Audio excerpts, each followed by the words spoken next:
Welcome, everyone. I am Gina and I lead the customer success strategies at Prop 360. I'm really glad to be here because today's session is going to be amazing and so insightful. So today's session, like I said earlier, is how to restock without losing money.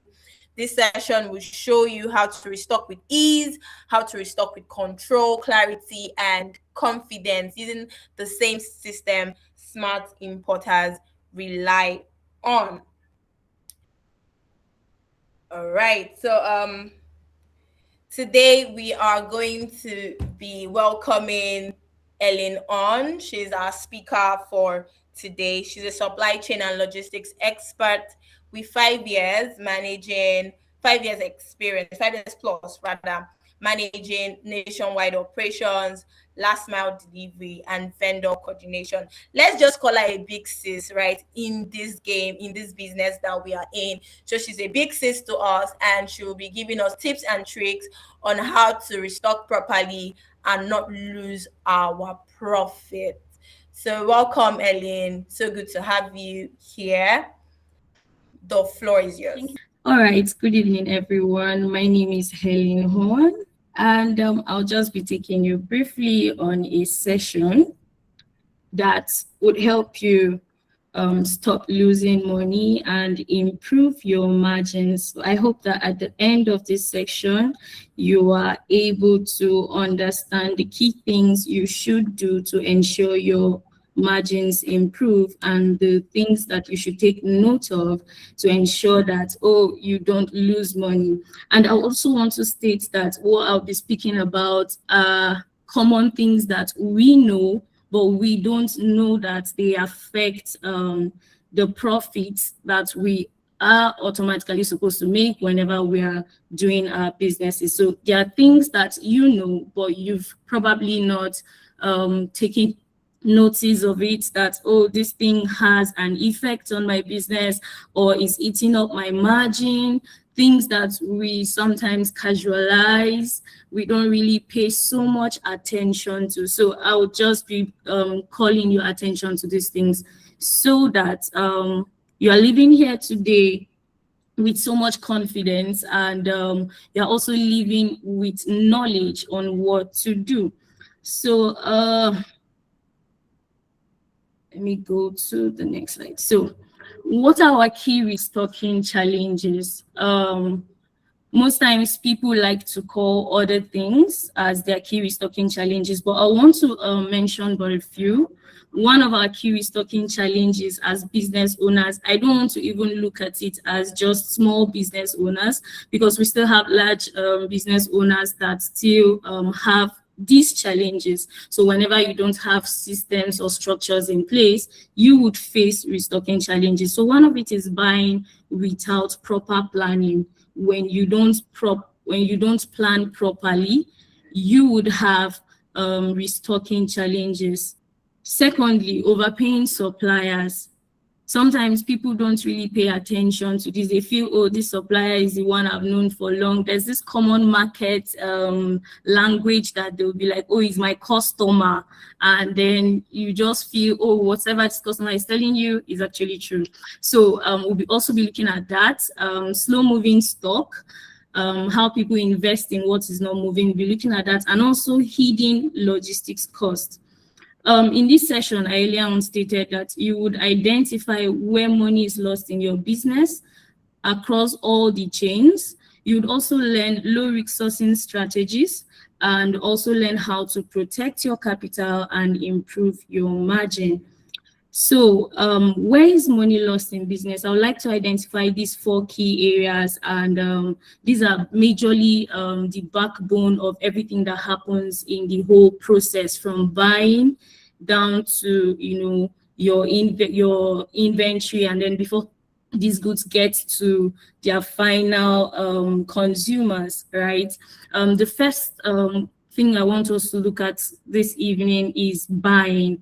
How do you buy whenever you want to restock? So people lose money whenever money whenever they don't properly plan.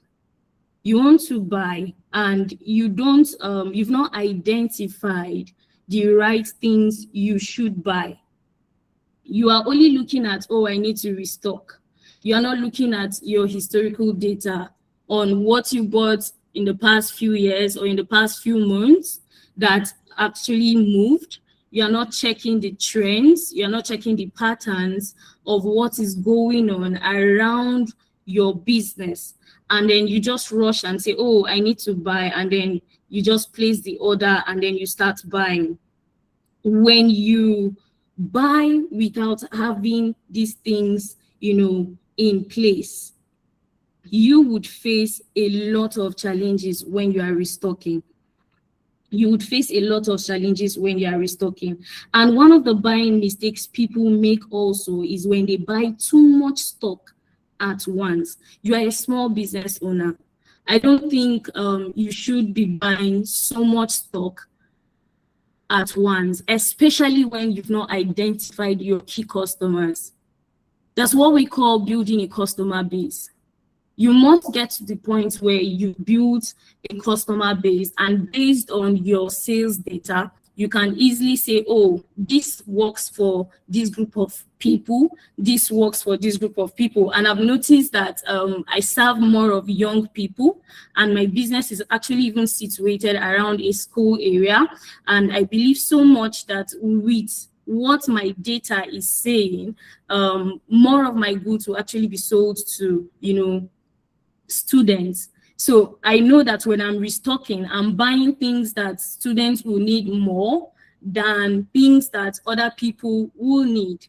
So you might be considering to do an 80-20% whenever you want to buy.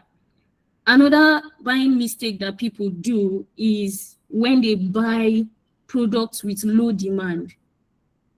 I'll still refer us back to our data. Whenever you start your business, people feel is only when the business is now a big business or they've expanded, that is when they should now begin to build a structure. But I'll tell you this, as a small business owner, build your structure the day you start. Whatever structure you need to be in place, you need to build it from inception. That, oh, when I buy A to Z, I have a document that captures the list of things that I buy.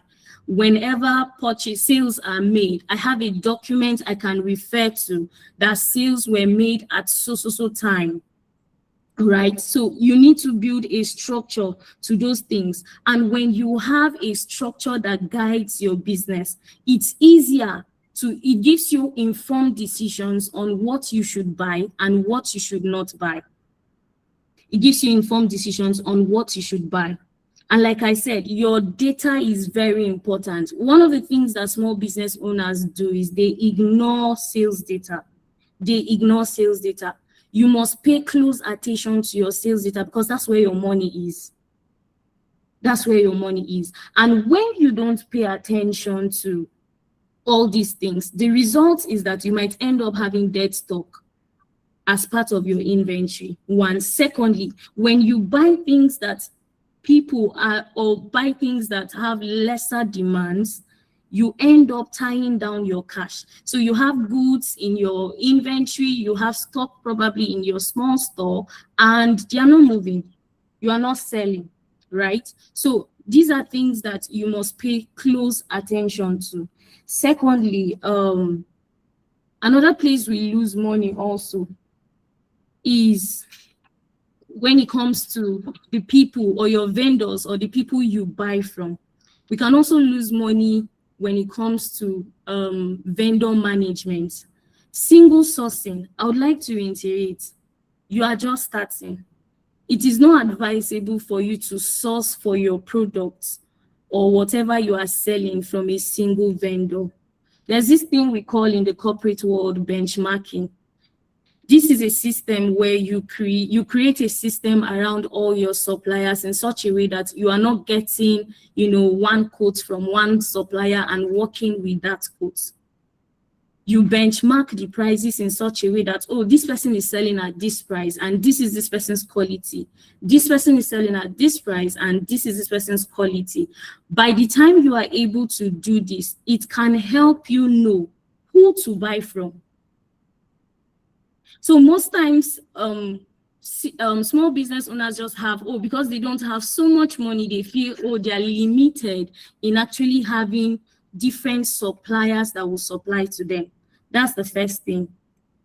So, like I said earlier, you need to have more than one supplier. I'm very sure as I'm saying this, there are a lot of people here that are like, oh, I just have one person that supplies to me, or I don't buy, from another person. But I would like to make you understand that it is possible to have more than one person. And for you to succeed in this game as a small business owner, unless you don't have plans of growing, but if you have plans of growing in the future, you need to begin to work on your vendor base. That, oh, if I have one, I must build my vendor base to the point that I get up to 3 or 4 suppliers for a particular product. Now, the danger of single sourcing is what happens when the person runs out of stock to supply. Then it means that you don't have goods to also sell. That's one. Secondly, what if the person's price is now more than what you have planned or budgeted for? Does it then mean that you can't buy or you can't serve your customers? So these are the things that you must look at. Another way people lose money when it gets to suppliers is poor negotiation. And you cannot be able to negotiate properly when you just have one vendor. It's a fact. If it's just one vendor you have, you can't negotiate properly. And there are instances where it is possible that, oh, there's a particular vendor that supplies a very good quality, and all that, which you would want to maintain. But you still need information from the market. What are other people doing? When you have that information, it tells you, oh, if this is what this person is selling, I would still like to buy from this person, but it gives you an advantage to be able to negotiate better. That, oh, if I can get this price from this person and it's kind of considerable. And there are times where you are looking at the distance, because you might want to buy as a small business owner, you might want to buy and then you're looking at, oh, this particular supplier is closer to you. So you're considering your logistics cost and all that. But then it shouldn't still stop you from having other vendors in other locations that you can use to compare prices. It should not stop you. So that is another way you can lose money when it gets to suppliers. And another way again you can lose money is buying on urgency instead of planning. You should know when you are running out of stock. It shouldn't be when your customer has bought the last stock that you are now planning on buying another stock. You should have, I would still refer us back to our data. You see, data is very important for you as a business owner. It is very important, as small as that business is. I remember when I started a perfume business, most of you might be familiar with all these oil perfume businesses.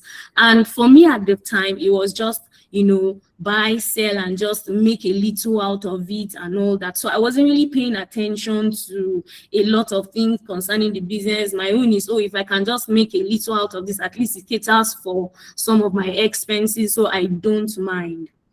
But something came up, and when I started looking at it, I'm like, oh, I was even making this much from this business and I had no idea, because I contracted someone and I said, oh, when you sell this, you get this commission.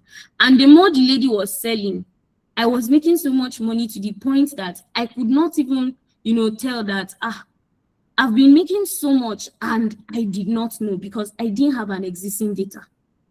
When I buy a pack, I just sell and then I use the money. There was nothing informing me that, oh, this is how much you're actually making. For me to now consider to, expand or think of better strategies on how to buy and then sell. So you need to have an existing data. The third place we also lose money as business owners is logistics. Logistics. money is lost in logistics. There are always hidden losses in logistics if you don't pay close attention. I'll still use this example. So when I started buying this oil perfume, when the vendor tells me that, oh, this is the price, I would then find out, oh, okay, how much does it cost to send it down to my location? And if he tells me, oh, your transport cost or your way bill cost is probably 5,000, and I'm buying the products for probably, say for instance, 50,000, that's 55,000. I make my calculations based on, oh, I bought the product 50,000 and then my transport cost is just 5,000. I calculate my landed cost as 55,000. But mind you, there are hidden charges to these things.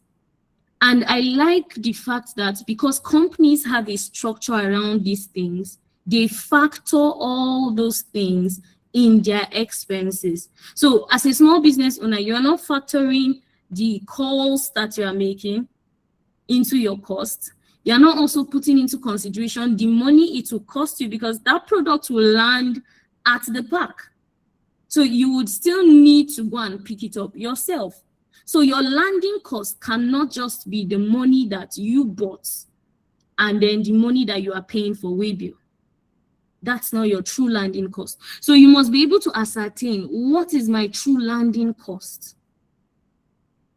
That's the first thing. Secondly, the vendor you are buying from. Some vendors might not tell you, oh, I'm not going to supply this thing down to your store, or you're not going to get this thing to your store. When I'm supplying to you, you'd be responsible to pick it up and all those things. You must be able to negotiate in such a way that you can cater for your logistics costs and it will not affect your margin. It will not affect your margin. Another thing that happens again that leads to losing costs during logistics is high transportation costs. High transportation cost. So in as much as you are buying and then you might not be totally responsible for sending these goods, sometimes people that are responsible for even sending these goods to you, they don't really, there's no ownership. There's no sense of ownership when doing this thing. They just want to call you and say, oh, this is the cost. They're not involving themselves in how, they would negotiate before they send these goods to you, or they are not even exploring better options on how to get these goods to your location at a cheaper rate. So you must also put this into consideration. Who am I buying from? How much does it cost to land at my destination? Because if you don't factor all these things, there are instances where logistics cost alone can eat up your margin. It is possible. It can eat up your margin. So you must be able to ascertain all these things even before you make purchase. One of the mistakes that people do is they just calculate, oh, okay, I'm getting it cheaper. There are times that, say, let me use my organization as an example. There are times that we're buying products from Lagos and the products in Lagos are actually cheaper. But by the time you calculate the logistics costs to send those products from Lagos to the north, you notice that the price for logistics is higher. And then we still have those same products in the north from another state that cost a little higher. But then to move it down to our warehouse locations, it will cost lesser. The transport cost will be lesser. So what will you do as a business owner? The first thing is you need to sit down and calculate your cost. If I am buying from Lagos, how much will it cost me to move these goods? Calculate it, divide it by the number of products you are bringing. Ascertain per product how much is my landing cost. Because these are the things that you need to put in place so you can now, have, because most times we just calculate, oh, we bought at this price and then we moved at this price and then we calculate it and say, oh, this should be the cost of the product. So you have to factor in the hidden costs as well. When you are done with that, do not just total the sum and say, oh, this is it. calculate it, divide it per each product. How much is this thing landing at my store? Then that is when you can now add up your capital, your profits, and then see, oh, if I bring this down to my store, it is profitable with the cost of logistics. But by the time you do your calculations and you see that, oh, when I bring this thing to my store, I might not make so much money that I'm supposed to make. One of the mistakes I did when I started as a small business owner was, as small as the margin was, I didn't care about bigger margins. I'm not saying you should be so concerned about margin that you ignore growth. But the margin you set for each product is very important, because a little disruption in your logistics cost, an added cost in your logistics cost or your supplier cost, can eat up your margin. And you notice that by the time the product gets to your store, you are making nothing out of it. So your margin should not be so slim in such a way that anything that increases your logistics or your product cost eats up your profits. So these are the things we need to put into consideration, because there were times that I also bought products that by the time the products arrived my store, I didn't make a dime.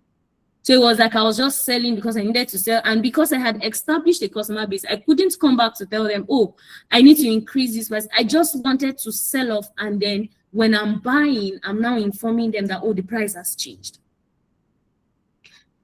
Another thing that can happen and lead to losing costs, losing money in logistics is poor delivery planning. I think earlier when we started, Gina mentioned something. She said, sometimes you buy now, you buy tomorrow. You are not even keeping track. And the more you are buying in little quantities, the more you are spending to pay for your way bills and all that. I have a group of friends that do businesses online, and part of things they sell are clothings. They sell clothing. So what they do is they consolidate their orders in such a way that they tell their customers that once you place an order, you should give a timeline of 2 weeks before your goods get to you. That is structure. Give a timeline of 2 weeks. Another person will tell you in 1 month your product will get to you. If you're comfortable with this, please pay. If you're not comfortable, please do not pay. Why? They don't do those things because they want to frustrate you as a customer. They don't do those things because they want to delay your products from arriving. But because they are small business owners, they do not have the capacity to buy these goods in a larger quantity in such a way that once they are buying and they are paying for their logistics because they could make, a considerable margin out of it. So they need to consolidate their orders in such a way that when they are paying for the logistics costs, it is coming in at a lesser rate. So you are spending to pay, but not just for one item. You are paying for up to 10 items. And then when you are still going to pick up these items, you are going to pick up not just one item, you are picking up a lot of items. So by the time you divide that cost to each of those products, it becomes minimal. The last thing I'll talk about is damaged goods in transit. Damaged goods in transit. This can also lead to you losing money when your goods are damaged on transit. I don't want to talk about what happens in bigger organizations because they have a structure around all that. There are some logistics companies that will tell you, oh, okay, when there are losses, you have to pay so amount, for the goods and all that. But as a small business owner, you do not have the luxury to be able to make such kind of demands. So the question is, what do you then do as a small business owner? That's why people like ProCCC are here for you. Because you need to work with people that they own a system that they can manage effectively. So you are not working in isolation, but you are partnering with a system that can bring you these goods and deliver them in good condition. So let's look at inventory. How do we lose money in inventory. Poor inventory control.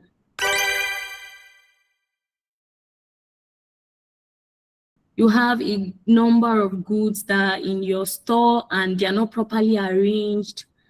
You are not controlling how they come in. One needs to go out first. There's this scheme we call FIFO and LIFO. It all depends on what you are selling. For people that may be doing clothing businesses, it might not really apply to them, right, on what comes in and what should go out first, or what you should sell first or what you should sell out first, so you avoid it, being damaged or something. How do you control your inventory is very important. You need to have a system, a structure around it. Secondly, no tracking system. What came in, the day it came in, how it was, sold out. All these things are things that you need to, work towards and put systems that can manage these things. As small as your business is, it is not as small as you think it is. Your business is not as small as you think it is. So long as it brings you profit, it is not a small business. For me, when I talk to people about business, I don't look at a small business as a small business, because a business you look at today as a small business might become, a business that tomorrow caters or feeds thousands of people. But what you do at the beginning stages of this business matters and defines the future. So you need to work on your inventory, have a tracking system. For some people, they will say, oh, my business is not so big, so how should my tracking system be? You can use your phone. You can have a note where you are recording the date at which your products came in. Have a timeline of when these products should also be sold out. Just because they are products that cannot get damaged or you can't suffer any losses in the next 6 months doesn't mean they should be there for 6 months. Set targets for yourself. How are you controlling your inventory? In such a way that you are saying, if I'm buying 1,000 perfumes today, I'm giving myself a target that in the next 1 month, this 1,000 perfumes should have been sold out. What are the strategies you are still also putting in place to ensure that they are sold out? And then the last thing, stock expiry or damage. If you don't have dates when these products came in, you cannot even know when they're about to expire. You cannot know. So you must build a structure that ensures that your inventory is controlled properly. Finally, this might not apply to everyone, but because it's a small business, there are still people that still keep some people to manage their businesses. One of the ways you could lose money in your inventory is also through theft or mismanagement. If you don't have capable hands that you can entrust your business to, please don't. Because most times people lose money through this process. I recall a time, I have a lot of experience when it comes to businesses. A time I started a POS business. I don't know if they didn't buy the vision that I bought, but I entrusted it into a family member's hand. And I can tell you today, it closed up. So whosoever you are entrusting your business into, you are entrusting your business to, ensure they are capable. Ensure they can even do more than you would do if you are the person that is still there. So don't just give your business to anybody because, oh, the person is available. Who you entrust your business to matters a lot, especially at the beginning stage, because the image they create also matters. You might not be there, but whatever goes on between that person and your customer will tell if the person will return tomorrow. So these are ways that people lose money. I remember a colleague of mine that runs, he sells cables, he sells all these Oraimo products and all. And I remember one of those days we were in the office and he was consistently picking calls. And we were wondering what's happening. Unfortunately, the lady he had in his shop wasn't so capable enough to manage the business. And so when people are negotiating, she's calling him to say, oh, the person gave this price. They negotiate again, she'll call him to say, Oga, the person said he wants to buy at this price. And before he could, have a hold of the whole process, the person left. So tomorrow, would that person want to visit that shop again? The answer is no. So you must ensure that you entrust your business in the right hand. What are smart sourcing strategies? Buy based on data. We can't emphasize this. You see, this is what bigger business owners do. They check what is buying, what is selling the most. They look at the trend, the patterns. For somebody that's even selling clothing, he might not just buy clothes whenever he wants. He might not just buy any kind of clothes. You are looking at the weather conditions as well. You will notice that whenever is dry season and the weather is calm, people don't go for sweaters. People don't go to buy umbrellas. And at that time, when you go to buy those products, you notice that they are cheaper. But the moment the rain starts, you notice that the same cardigan you were pricing at 10,000, all of a sudden becomes 15,000. And because that is the season, you cannot beat down the price. Buy based on data. Check your data. Always confirm, what is my data saying? Just because Mr. A came to ask for a particular product doesn't mean I should buy it. Recently, something happened to me. It's so funny with all the knowledge, and all, but I fell for it. So I was bringing in some perfumes and I was selling so fast. And then all of a sudden, somebody mentioned that, don't you have this flavor? Don't you have this product? And I noticed that 2-3 people asked me for it. All of a sudden, I forgot that I had a data that I should have referred back to when I was about to restock.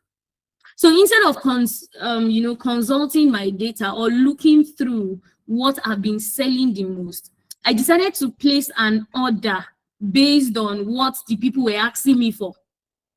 And the worst part was when I was placing the order, I did almost 50-50 with what was selling. Can I tell you something? Those items are still in my store. Why? I ignored my data. I had a sales data. Even if they had requested for it, I wasn't supposed to do a 50-50. I was supposed to do an 80-20 or even a 90-10 in such a way that it is better for me to have sold out on that particular order and then request for more rather than to have not sold much and have dead stock. Because currently I have idle cash lying in products. And it might get to the point where I might just want to sell off. So I would have to, reduce my price and just sell so those products go out. So these are the things that you need to, look into. Don't buy blindly. Start small and scale. Sometimes when you start a business, you see that it's moving, you become so, optimistic about the future. And sometimes some people are even moved to take a loan, and just invest. But it is not wise to just move in that manner. Build your business in such a way that you grow in stages. If I was doing 100 pieces today, I would move to doing 120. I would move to doing 150 in such a way that you are playing safe. That, until I get my desired customer base, I would not just scale up. I will not just buy, in bulk until it is confirmed from my data that, I can now serve comfortably. I can serve 1,000 people. Then I can start buying in larger quantities. But please don't just rush into investing in a business that you don't have full knowledge of. You don't understand the trends and the patterns of the business. Start small, understand, grow, and then scale. There was a time when I started up my career, I was working with a bank. Most of you that are in Lagos will know them. I was working with Baobab Microfinance Bank. So I was a portfolio manager. Now, one of the things they do, or one of the key things they do, is they serve business owners, and their loans were specifically for business people. So I had opportunity to engage business owners one-on-one. One of the things we were taught is how to evaluate, people's business. So when we get to a customer shop, we can comfortably tell you a shop that can make 50,000 naira a day. We can comfortably tell you a shop that can make, a sales of 10 to 15,000 daily. So sometimes, because these customers want to get loans from you, they will tell you, oh, I make 50,000 naira in a day. We don't have a problem when you say you make 50,000 naira in a day. But by the time we begin to evaluate the business, one of the things we would ask you is, okay, what do you sell the most in your shop? You can tell us, oh, I sell more of biscuits. Then we would ask you, your last purchase, how many of these biscuits did you buy? Then we'd still ask you, okay, when you bought these biscuits at this date, what date did you actually buy it? And then we are looking at your shop, and then we're looking at what is still there, if you sold out, or and all that. By the time we do all those calculations, sometimes when you even ask them, because they don't even have a data, some of them live daily on what they sell. They don't have a data they can even check to see what is moving. When you ask them, how much do you make on an average in a day? They can't tell you. How much do you make? Okay, sometimes we move it down to how much do you make weekly? They can't still tell you, because there's no data. They just sell, and whenever they want to buy, they go back and buy again. They don't even understand that there are stocks in their shop that are lying down and they are losing money. So start small and scale up. Use multiple suppliers, which is what I mentioned earlier. Do not rely on one supplier. When you rely on one supplier, you'll be shocked the day you identify another supplier and see how much you've been losing. You should have grown by now, but because you were dependent on just a particular supplier, you were stuck in your business. Let me just share this quickly. Recently, I wanted to make, I had moved into a new location, and I wanted to make cupboard for my kitchen. And because there was this particular guy they were using in the company, I was new to the location, and so I asked, please, can you refer me to somebody that can, make my cupboard for me? So they referred me to this guy, and he was the one that was constantly doing their job there. By the time he came, he gave me a budget of 150,000 just to make a very small cupboard. And it was funny, because I kept on asking. I asked one of my colleagues, I said, is this how this thing is now very expensive? I know that the price has increased, but I don't think it has increased to this level. And I told her, I said, I don't think I'm comfortable to move on with this guy. I want to get another carpenter and find out the cost. And it will surprise you that by the time I got someone else to refer me to another carpenter, the same thing that this carpenter wanted to do at 150, I got it done at 80,000, and it was of the same quality.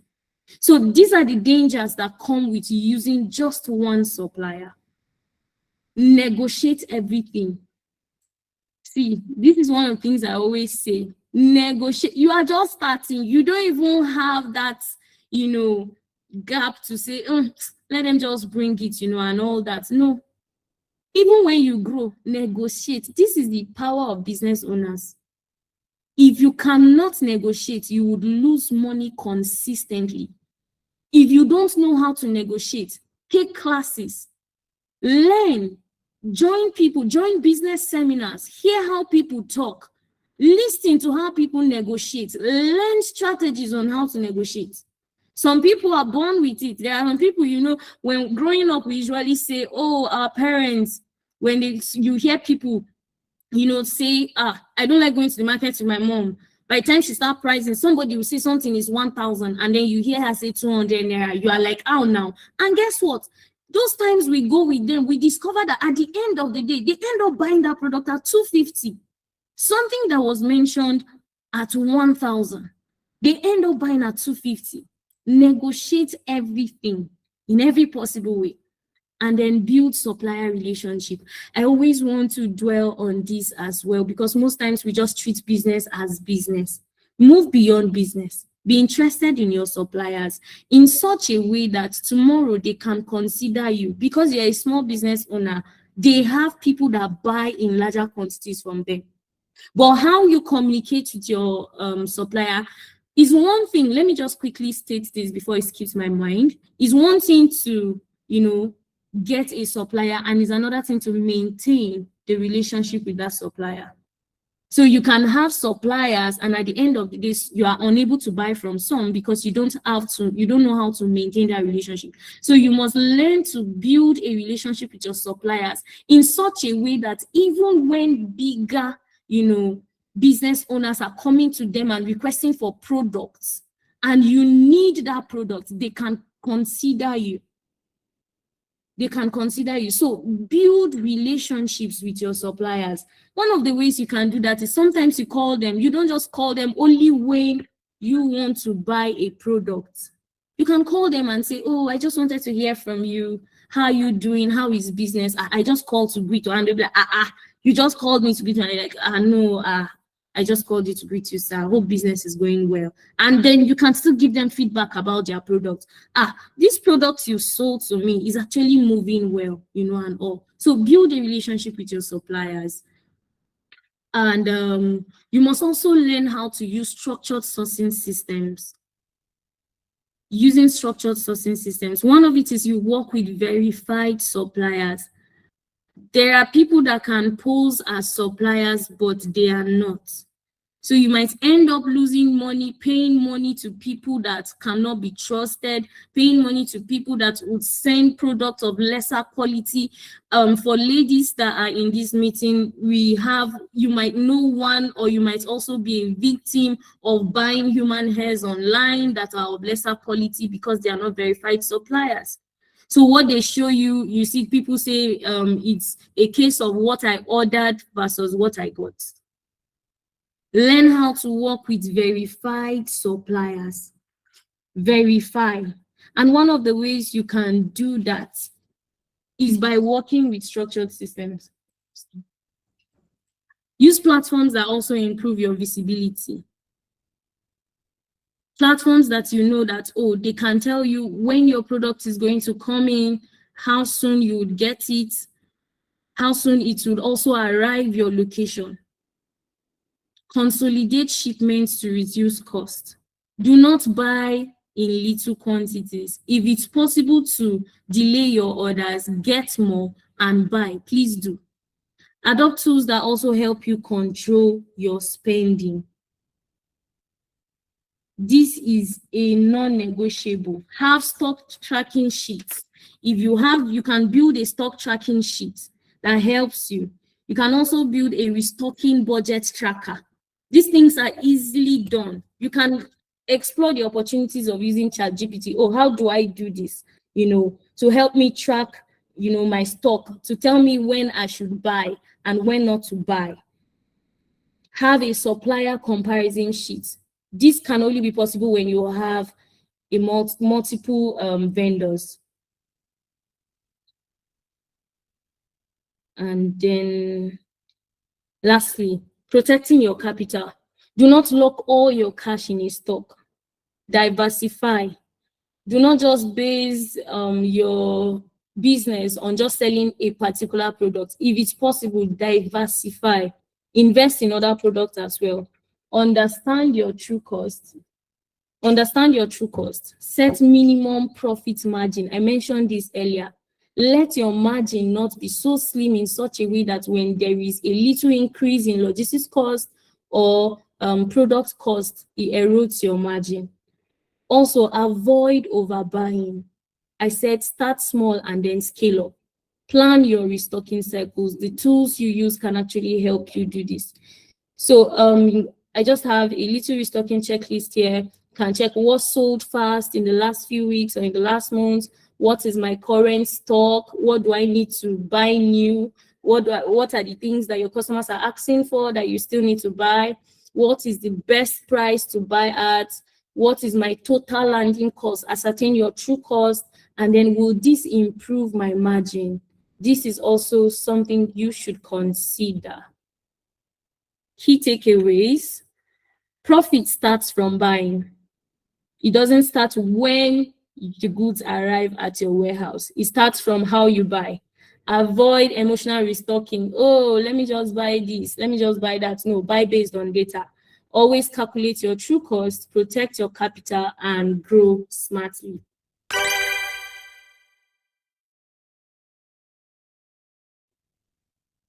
Thank you. So your sourcing process determines your pro. Use better systems, smarter buying, and structured planning. Thank you, everyone. Right, all right. Thank you so much, Ellen. This was a very, very insightful session. So if you noticed, everything that was said or Ellen had shared today points to one thing, which is having the right system. All right. So you notice that not losing money, making profit is not luck. You have to take some certain steps. You have to be very strategic about everything you do. And she stated a few points that you will see that is the reason why Prop 360 was built, right? Giving you control over your entire restocking process from supplier to delivery. So whether you're sourcing your product, right, how you source your product, even when you do not even have suppliers, right? Prop 360 helps you to source for suppliers, verified suppliers that gives you good quality, ensuring that you get good stuff, good materials, storing purchases until you're ready. Remember how she said that you can, plan your buying in such a way that you don't buy with urgency, right? So in a situation whereby you have a certain timeline where you want to restock and you're like, oh, let me just start buying these things little by little. Imagine having a free warehouse, right, where you can store up these things before you are ready. So you're storing until you're ready. You are cutting logistics cost, right, by consolidating all your items that you get from all suppliers. So you're not just shipping one box at a time. You are removing excess fillers, you're removing excess cartons, and you are consolidating, and you are tracking your entire chain in real time. So imagine you knowing that, oh, I have a system where I can see this is the time I bought this particular item. This was when I funded my wallet. This was when I paid my supplier. This was when I shipped everything, in one place. So you are not giving your money to a middleman. You are running your own import business from your phone. You have visibility um into everything that you are doing. So adopt tools that help control your spending.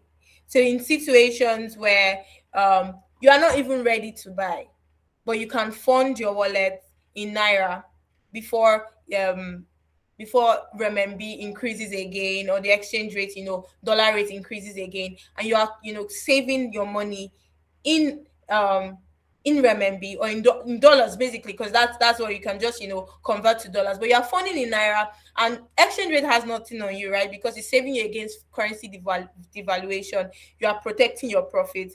You are already, on your way to having a very, very, very good restocking strategy, right? So your entire import process, one platform, sourcing product, right? Submit product pictures or describe what you want, and Prop 360 sources from trusted suppliers for you. So even like I said, even if you don't have suppliers, you can always get good stuff. You can always get good quality stuff. Fund in Naira, pay your supplier in RMB, and protect your money from currency fluctuations. Inspect goods before shipping and avoid costly surprises. Helen had mentioned that what if your goods, got bad in transit? But let us think about it. What if your goods were even bad before they were shipped? That's a loss. That's even a very, very big loss. It's even bigger than if they were even like they got bad in transit. You don't have um an insight into what your goods look like before they are even shipped, right? So you get the opportunity to inspect your goods before even shipping them and avoid costly surprises. So you know if my goods is damaged, if the quantities are complete. It's not like you ordered like 30 pieces, right? And when your items get to you, you are seeing 15. How? So you are already, taking steps to making sure that you are not losing money in your restock process.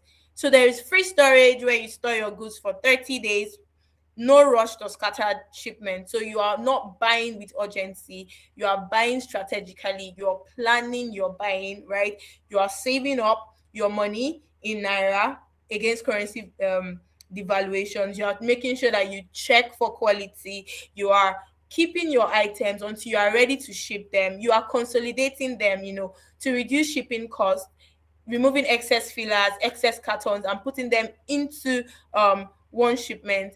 And you also track everything to stay in control from China to your doorstep, right? So at the moment, we have over 80,000 plus businesses importing smarter with Prop 360, and it is your turn to be a smart importer.